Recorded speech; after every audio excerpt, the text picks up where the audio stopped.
Assalamualaikum, balik lagi di YouTube channel aku, Yulia Kartika.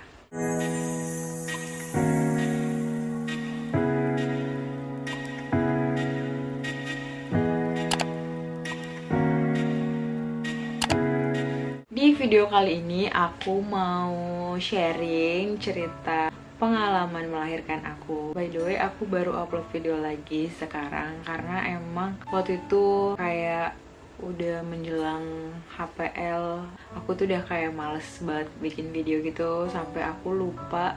Padahal aku udah mau bikin video tentang what's in my hospital bag, tapi nggak jadi karena aku mager banget sampai akhirnya aku keburu melahirkan. Ya udah, akhirnya aku sekarang mau sharing gimana cerita melahirkan aku yang super duper kayak dibilang gampang banget gitu loh. Nggak lama prosesnya, kayak cuma sekitar 40 menitan.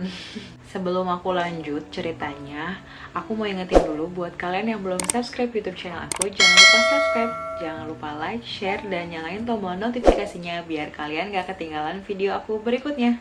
Nah, langsung aja ke ceritanya. By the way, HPL menurut perhitungan aku, sebenarnya aku lupa sama HPL aku. Cuma berdasarkan hasil pemeriksaan yang kedua di USG itu, HPL aku tanggal 27 April. Karena kan udah kebentuk si babynya gitu loh, udah kelihatan janinnya kan. Ya udah, akhirnya patokan aku hanya di tanggal 27 April. Tapi kan hasil USG itu beda-beda terus kan setiap bulannya.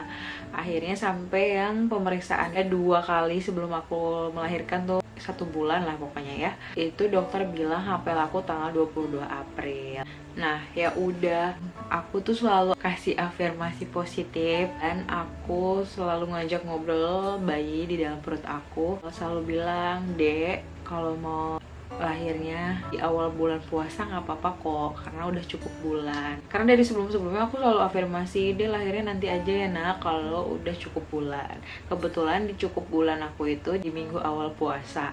Aku selalu afirmasi itu kan ke dia, aku selalu afirmasi untuk diriku sendiri. Pokoknya aku selalu pengen, yaudah deh lahirnya di awal puasa aja ya nak, biar kita bisa gangguin papa sahurnya. Terus si papanya selalu kayak bercanda gini, "Dek, lahirnya tuh hari Rabu aja ya nak, biar papa nggak meeting." Karena suami aku hari Rabu selalu meeting gitu loh. Jadi tanggal 11 April itu tuh hari Minggu, aku tuh pengen banget jalan pagi. Nah, sebenarnya tuh aku nggak pernah jalan pagi, aku tuh jarang banget, jarang banget, benar-benar hampir nggak pernah. Aku cuma jalan-jalan kayak beres-beres di rumah aja, kayak ke dapur, ke kamar, ke depan, jemurin pakaian, kayak gitu-gitu aja sih. Aku nggak pernah yang kayak jalan pagi keliling komplek atau kayak yang disarankan sama orang-orang. Tapi aku tuh rajin banget ke gym ball. Aku tuh udah dari 5 bulan kalau nggak salah ya, aku selalu main gym ball terus kan, rutin kayak nonton TV, terus makan, terus di kamar juga aku selalu gym ball terus kayak rutin. Awal-awal hamil aku sering senam hamil. Nah, akhirnya tuh aku ikut sama tante aku dan om aku dan anaknya tuh selalu jalan pagi gitu loh di hari Minggu. Aku ikut jalan pagi dan itu tuh kayak biasa aja gitu loh. Udahlah, berlanjut pagi-pagi tuh jam 5:30 aku udah jalan ke suatu tempat kayak keliling-keliling gitulah. Terus nanti aku jalan dan itu tuh kayak biasa aja gitu loh, nggak yang jalannya tuh lama gitu. Lebih banyak ngasonya sih sama makannya kan. Ya udah, aku yang berlanjut sampai siang. Nah, sampai rumah itu tuh udah sekitar jam 1 karena aku habis dari rumah teman tante aku dulu. Terus di jalanan tuh juga macet. Nah, pas sampai rumah setelah mandi, tiba-tiba pinggang aku tuh sebelah kiri super duper sakit banget. Kayak mau tiduran nggak bisa. Terus duduk juga sakit. Aku duduk di gym ball terus juga sakit. Aku cuma nungging aja, terus sakit banget. Ya udah, akhirnya aku main gym ball terus-terusan sambil nahan sakit. Udahlah, bismillah. Siapa tahu pakai gym ball hilang. Aku makannya biasa aja gitu ya. Tapi bener-bener sakit banget. Sempat hilang tuh sakitnya. Sakitnya tuh kayak tiduran nggak bisa. Sakit deh, pokoknya sakit banget. Terus udah sempet hilang dan malam-malamnya tuh datang lagi. Malam tuh aku nggak bisa tidur, aku cuma kayak nungging, terus tangan aku ke pinggir kasur sambil muter-muter aja di jimbol, sambil kayak nahan ngantuk. Terus sempet dielus-elusin sama suami aku, dibalut kutus-kutus dan segala macam, tapi nggak hilang juga. Akhirnya aku bisa tidur. Nggak tahu, aku pakai bantal hamil tuh, aku ganjel segala macam, nggak bisa. Aku agak sedikit nungging gitu, nggak bisa. Pokoknya serba salah, kanan salah kiri salah. Akhirnya tuh sempet hilang lagi pas Senin pagi. Suami aku tadinya mau nggak kerja, tapi kata aku nggak apa-apa, kerja aja. Ya aku sempet ke ATM sama adik aku, itu nggak kenapa-napa. Kayak di jalan, terus tiba-tiba pas di pulangnya tuh kok sakit banget, rasain sakit banget tuh sampai sore. Akhirnya sudah sore-sore aku datang ke klinik yang biasa aku periksa dulu lah ke bidannya, karena dokternya belum ada kan waktu itu. Aku dicek bukaan dalam, ternyata belum ada pembukaannya. Emang iya sih, belum ada tanda-tanda kayak keluar lendir darah, terus pokoknya belum ada tanda-tanda mau melahirkan, tapi cuma sakit pinggang aja. Dan akhirnya aku pulang lagi, tapi aku nyempetin dulu untuk di USG sama dokter. Emang belum ada tanda-tanda untuk melahirkan, tapi semua kondisi bayiku normal. Dokter bilang kalau tanggal 22 alias minggu depan aku belum ada mules atau apa, kita induksi, kata dokter gitu. Oke lah, akhirnya aku pulang. Nah, malam-malamnya itu aku masih ngerasain sakit. Sampai hari Selasanya aku sakit banget. Malam Rabu itu sepanjang malam tuh aku kayak pengen nangis, tapi nggak bisa. Ini aku mau lahiran atau gimana kan gitu. Kan bingung ya, mules enggak, kontraksi palsu enggak, ada tanda-tanda mau melahirkan juga enggak, cuma sakit pinggang aja. Ya udah, akhirnya aku berdoa aja. Aku sampai ngajak ngobrol di Dede, kalau misalkan emang kamu mau keluar sesuai sama yang dari awal kita omongin, mau di minggu awal puasa nggak apa-apa, kataku gitu. Itu tuh hari Selasa, hari puasa pertama. Akhirnya tuh hari Rabu pagi suami aku nggak masuk kerja karena semalaman dia udah ngelus-ngelus punggung aku. Emang enaknya tuh dilus-lus aja, bener-bener deh. Sebenarnya nggak ngilangin rasa sakit, tapi kayak rasanya lebih nyaman aja gitu kan. Itu kan puasa hari kedua ya, suami aku cuma ngelus. Nah terus aku pengen makan siang, tadi mau dibeliin sama suami, tapi enggak. Akhirnya aku bikin mie nyemek, tapi pakai telurnya 3. Aku nggak makan nasi sama sekali. Ya udahlah, seharian itu aku cuma dielusin aja, terus sama main jimbol. Nggak yang ekstrim sih, cuma goyang-goyang biasa aja karena nahan sakit juga kan. Terus suami aku sore-sore tuh habis beli makan untuk buka puasa dia, karena aku nggak bisa masak kan. Adek aku habis nganterin takjil deh ke rumah. Terus emang kan posisinya hujan, pas habis beli makan, habis beli pecel lele, suami aku nyuci motor di depan. Aku lagi makan gorengan dong di dalam, itu sekitar jam 5:30. Aku lagi makan gorengan kayak enak banget gitu kan, sambil ngerasain sakit. Terus tiba-tiba perut aku kayak ada balon pecah gitu, tuk aja gitu. Lah, kok feeling aku udah, aduh, aku pengen mandi, mau mandi. Ya aku mandi dulu ya, aku bilang sama suami aku sambil teriak. Nah pas jalan ke kamar mandi, itu masih, wah ada yang ser-seran nih, kayak ada yang rembes nih. Udah aku mandi di kamar mandi juga rembes, pas keluar dari kamar mandi masih rembes banyak banget kan. Aku panggil suami aku, yang bisa ke dalam sebentar nggak, karena takut suami aku panik kan. Kebetulan aku emang bidan, jadi ya udah aku biasa aja gitu. Ya ini aku udah tahu kalau ini ketubannya pecah. Aku punya kertas lakmus yang untuk ngecek apakah itu air ketuban atau bukan. Itu nggak aku cek karena aku udah tahu itu pasti air ketuban, karena tuh ngalir banget gitu loh, baunya tuh agak amis, terus agak lengket gitu, kayak bukan lagi ngompol kan. Aku panggil suami aku, kenapa? Yang kayaknya kita perlu pinjam mobil deh, kita ke klinik yuk, kata aku bilang gitu. Emang kenapa? Kamu lihat deh di bawah, kata aku. Apaan itu? Ketuban aku pecah, aku bilang gitu. Tapi ketuban aku pecah itu, aku nggak ngerasain mules sama sekali. Harusnya tuh kalau air ketuban pecah itu tuh mulesnya luar biasa kan, kayak berdasarkan pengalaman pasien-pasien aku yang udah aku sering tolong lahirannya gitu. Tapi aku nggak ada mules sama sekali. Akhirnya aku nelpon adik aku, karena adik aku ada di rumah nenek aku kan sama tante. Ada mobil juga kebetulan, si mama aku nggak ada. Padahal sebelumnya tuh mobil standby terus di rumah, biar kalau aku ada apa-apa langsung gampang bawanya gitu. Akhirnya aku nelpon adik aku, tolong keluarin mobil. Tapi kata adik aku nggak usah, biar Ikoy aja ke sana. Ya udah, akhirnya aku langsung ke klinik. Udah perjalanan ke klinik, aku sampai dilapisin pakai handuk. Aku pakai pembalut juga percuma kan, harusnya pakai pampers sih yang biar bisa nampung pampers dewasa itu, tapi kan nggak ada. Sebenarnya aku agak panik sih, tapi ya udahlah gitu, nggak mules. Aku di jalan tuh makan kurma, minum gitu aja sih. Biasanya tuh di mobil tuh udah kayak basah air ketuban aku semua kan. Nah dicek kan, lah kebetulan dokternya udah nggak ada dong, udah nggak praktek karena jadwalnya udah habis gitu. Terus karena udah malam kan, ya udah akhirnya ada bidan yang jaga di situ. dicek pembukaan satu, habis itu di CTG, dicek rekam jantung si Ryuga ini. Pas di CTG itu dia bilang gini, kita tunggu aja hasil CTG ya, tapi paling kalau misalkan enggak, pilihannya ada dua, dirujuk atau mau diinduksi. Ya udah, aku nggak bilang dong kalau aku mau diinduksi, karena emang dari awal aku udah sempat ngomong juga sama bidannya kalau misalkan emang aku harus lahir normal sama bidannya sini, aku nggak mau induksi, kata aku bilang gitu. Karena induksi itu hasilnya 50-50 dong, nggak menentukan kalau misalkan bisa berjalan mulus. Aku nggak mau kalau aku harus ngerasain sakit 2 kali. Pengalaman hampir kebanyakan orang kayak udah ngerasain mulus tapi ujung-ujungnya harus operasi juga kan. Ya udah, akhirnya aku dari awal aku udah bilang kalau aku nggak mau induksi. Tapi di sore itu tante aku sih yang jawab, ya udah induksi aja. Padahal aku sama suami udah rencana, karena dari awal aku udah persiapan, aku mengusahakan normal, tapi kalau misalkan emang aku harus sesar, aku nggak kenapa-napa. Bismillah aja, toh itu untuk kebaikan aku dan si Ryuga gitu kan.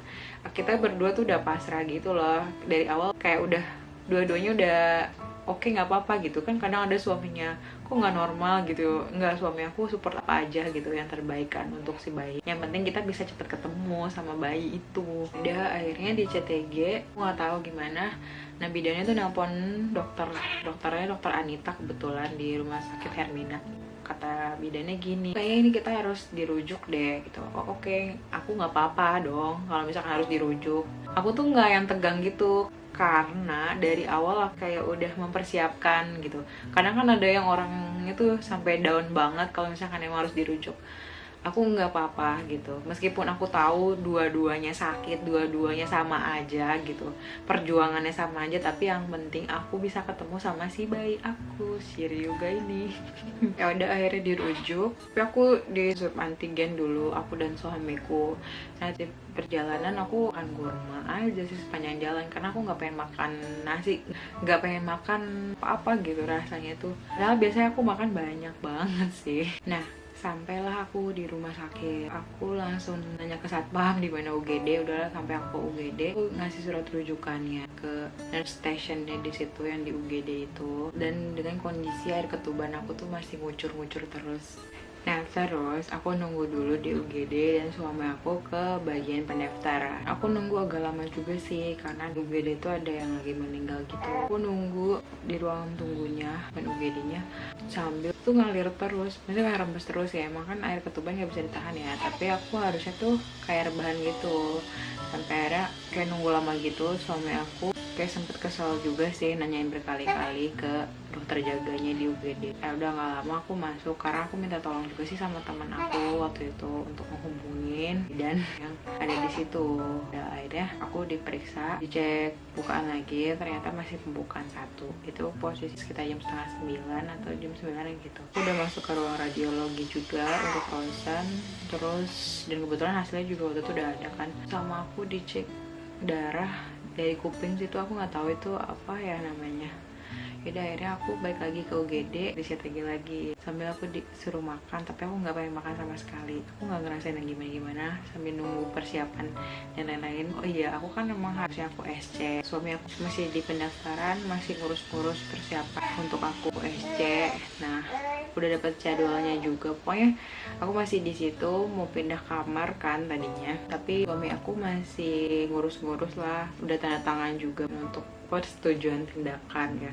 Aku dapat jadwal SC itu besoknya, hari Kamisnya di jam 9.30 harusnya. Aku sambil nanya-nanya teman-teman aku gimana yang pernah SC di situ gitu kan. Kayaknya sih gue masih nanya-nanya, aku WhatsAppan aja sama teman-teman aku sambil nunggu suami aku persetujuan tindakan dan aku pindah kamar kan. Terus pas habis itu aku masih nunggu sambil aku kayak WhatsAppan sama teman aku. Sekitar jam setengah 11 pun kayaknya aku update di Instagramnya ini yang bismillah ya sayang mama, itu aku udah diinfuskan posisinya. Terus banyak juga teman-teman aku nanya karena lihat updatean aku itu kan, aku mau SC gitu kan, mereka udah kasih support segala macam. Nah sekitar jam 11 perut aku nggak nyaman, tapi bener nggak kayak kontraksi palsu aku masih kayak kalang kabut. Ini enggak, biasa aja, kayak aku aku miring kanan miring kiri juga oke-oke aja gitu kan. Kata orang kontraksi tuh miring kanan salah, miring kiri salah, mau rebahan juga salah, gimana itu aku air ketuban masih ngucur terus ya posisinya. Ya udah, terus sekitar jam 11 lewat, aku udah ngerasa nggak enak banget tuh kayak hari pertama itu udah ngerasa, tapi aku nggak tahu kalau misalkan itu kontraksi ya. Dan jam 11.20 aku udah kayak pengen banget ya. Udah aku kayak sambil teriak juga, nggak teriak sih, aku kayak udah astagfirullah aja sih. Astagfirullahnya tuh udah kayak mulai kenceng gitu kan. Tapi aku beneran nggak tahu kalau misalkan itu kontraksi ya. Bener-bener rasanya tuh nggak ada sama sekali rasa kayak mulus yang orang cerita-ceritain gitu loh. Sampai detik ini aku nggak tahu rasanya kontraksi tuh kayak gimana. Terus jam 11.20 akhirnya bidan jaga di UGD itu bukaan lagi. Kebetulan suami aku udah selesai tanda tangan persetujuan, aku udah siap dipindah lah pokoknya. Jam 11.20 dicek lah, ternyata pembukaan 8 dong. Ya udah kan, biasanya dari pembukaan 8 ke lengkap itu kan cepet banget kan. By the way, ini aku punya anak pertama ya. Nah, terus mau dipindahin ke ruang bersalin kan dari UGD, tapi nggak sempet kan karena buru-buru. Akhirnya aku udah nggak tahan, aku udah pengen banget, bener-bener kayak pengen banget, udah bener-bener ada dorongan untuk mengendan itu beneran ada. Tapi aku masih kuat nahan juga gitu. Ya udah, akhirnya bidannya heboh di situ. Sampai sempet telepon ke dokter Anita, dok ini pasiennya udah bukan 8 gitu, kalau misalkan mau lahir dilahirin aja. Tapi bener itu udah sekitar jam 11.30 malam deh, jam setengah 12-an. Akhirnya sibuk deh semuanya, nelponin yang di VK, pokoknya semuanya sibuk datang ke UGD bawa partuset segala macam. Dah aku ngejen kayak cepet banget gitu loh, tahu-tahu jam 11.40 juga lahir. Cepet banget, padahal posisinya aku belum makan. Harusnya kan aku nggak ada tenaga ya, kayak orang bilang katanya harus makan biar ada tenaga, harus minum. Aku minum biasa aja karena aku nggak ada selera sama sekali, minum enggak, makan enggak gitu, bener-bener kayak orang puasa gitu. Tahu-tahu jam 11.40 tuh dia lahir, cepet banget. Dan ngejennya juga aku kayak ngejen, tapi emang aku ada robekan juga sih. Nah, prosesnya bener-bener cepet banget kan. Aku aja nggak nyangka banget kok bisa secepat itu. Masya Allah, alhamdulillah sih dipermudah banget kan. Tapi aku ada trouble sih sedikit, ada aja gitu sesuatu yang nggak diduga sama kita. Nah, si plasentanya itu nggak lahir, sebenarnya lahir sih plasentanya, cuma kayak tinggal sedikit lagi selaputnya kesangkut, kayak masih di dalam gitu, nggak bisa. Tapi aku nggak perdarahan, cuma aku selalu diobservasi juga, udah dicoba berkali-kali sama bidan jaganya di situ, tapi nggak bisa. Akhirnya bidannya dokter Anita tuh gimana, ya udah terus dicoba terus kan, tapi nggak dipaksa juga. Dan kebetulan akunya juga nggak perdarahan karena emang bukannya plasentanya yang ketinggal, bukannya retensio plasenta gitu, tapi emang tinggal selaputnya aja sih sedikit. Mungkin itu sih yang bikin aku nggak perdarahan. Cuma emang aku ada robekan, harusnya sih emang dijahit dulu, cuma pas si bidannya nelpon ke dokter, baiknya tunggu dulu sampai dokternya datang dan mau dikuret biar lebih aman juga kan. Ya udah, akhirnya aku tetap masuk ruang operasi di rumah sakit itu jam 9.30 yang dijadwal untuk SC-nya akut, jadinya untuk kuret aku. Oh ya, by the way, teman-teman aku pada nggak nyangka kalau misalkan aku lahiran normal. Mereka ngiranya sesar, karena emang pas salidarian semenjak aku update ini, mereka tuh pada nanya dan aku jawab kan aku mau sesar. Mereka udah ngasih support, udah ngedoain segala macam. Tiba-tiba jam 12 malam aku update si bayi aku udah lahiran. Terus pas sahur mereka pada nanya, bukannya tadi masih whatsappan katanya mau sesar, tapi kenapa kok lahirannya normal? Iya, qadarullah, aku juga nggak nyangka. Alhamdulillah dipermudah sih, alhamdulillah banget nggak jadi sesar. Ya udah, skip. Aku tuh nggak boleh tidur karena takutnya emang perdarahan kan, meskipun itu tinggal selaput plasentanya aja yang tersisa di dalam rahim aku nggak tidur. Aku juga nggak pengen makan karena ngerasa masih nggak nyaman aja, nggak ada sakit gimana, pusing juga enggak. Terus aku nggak tidur, bener-bener nggak tidur sama sekali. Ya udah, akhirnya aku pas dokter nyaranin untuk kuret, akhirnya aku sekalian puasa kan. Ya udah, sekalian aja aku nggak makan, aku nggak tidur. Udah, aku dikuret sekalian, aku dibiusnya spinal, nggak total. Ya udah, akhirnya aku sekalian di hecting, dijahit, dan aku nggak ngerasa sakit apa-apa sih saat itu. Udah gitu aja ceritanya. Alhamdulillah banget dipermudah, dan alhamdulillah juga Pas aku udah pindah ke ruang observasi setelah kuretase itu, aku nggak gimana-gimana. ASI aku juga udah keluar titik setitik gitu. Aku udah belajar nyusuin si bayi pas setelah biusnya habis itu kan. Terus udah gitu aja cerita melahirkan aku yang alhamdulillah berarti bermudah.